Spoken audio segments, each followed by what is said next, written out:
26 বেশি দিন নেই, 26 পড়েই গেছে। হয়তো এই দু একদিন যেতে যেতেই আমাদের বিধানসভার নির্ঘণ্ট বেজেই যাবে।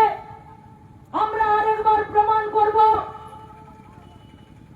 এই জায়গা থেকেই শপথ নেব যে আমরা তৃণমূল কংগ্রেস, আমরা লড়তে জানি, আমরা গড়তে জানি, আমরা ভালোভাবে থাকতে জানি, আমরা রাখতে জানি, আমরা উন্নয়ন করতে জানি।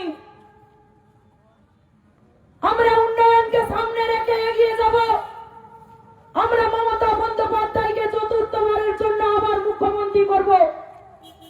মুখ্যমন্ত্রী মমতা বন্দ্যোপাধ্যায় যে আমাদের স্বাধীনতা ফিরিয়ে দিয়েছে, আমাদের যে গণতন্ত্র প্রতিষ্ঠিত করেছে, আমাদের যে স্বাধীনতা থাকেনি সেটাকে রক্ষা করার লড়াই আবার করতে হবে। আমাদের যে স্বাধীনতা কেড়ে নিয়েছিল সেই স্বাধীনতা ফিরিয়ে দিয়েছে, সেই রক্ষা করার লড়াই করতে হবে।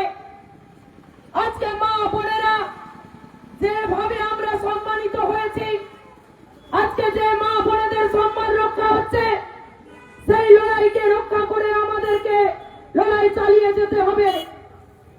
সেই প্রতিজ্ঞা আমাদেরকে আবার নিতে হবে। আজকে বাংলার বুকে যে বাংলা ভাষাকে অপমাননা করছে, আজকে গরিব মানুষকে একটা 100 দিনের কাজ বন্ধ করে দিয়েছে, কাজ দিচ্ছে না। আজকে যে গরিব মানুষের মাথা ছাদ দিচ্ছে না, মমতা বন্দ্যোপাধ্যায় বাংলা আবাস যোজনার মাধ্যমে বাড়ি দিচ্ছে।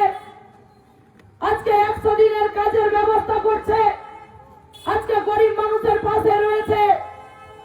তাই আমাদেরকে সংঘবদ্ধ হয়ে একজোট হয়ে লড়াই করতে গেলে, আমাদের উন্নয়নকে টিকিয়ে রাখতে গেলে, আমরা ভালোভাবে থাকতে গেলে আমাদেরকে একজোট হয়ে লড়াই করতে হবে। আমরা যেরকম দলের নির্দেশ আসবে সেইভাবে এগিয়ে যাব। বিশেষ কিছু আমি বলবো না। এখানে যেহেতু দাদা রয়েছে, আমাদের দিদিও রয়েছে, ওনারা ওনাদের মূল্যবান বক্তব্য রাখবে। সন্ধ্যা হয়ে গেছে, ঠান্ডা পড়ছে। সবাইকে আবার জাতীয়তাবাদী অভিনন্দন জানিয়ে আমার বক্তব্য শেষ করছি। জয় হিন্দ, বন্দে মাতরম।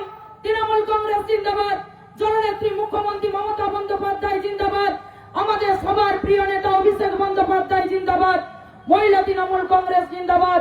জয় বাংলা।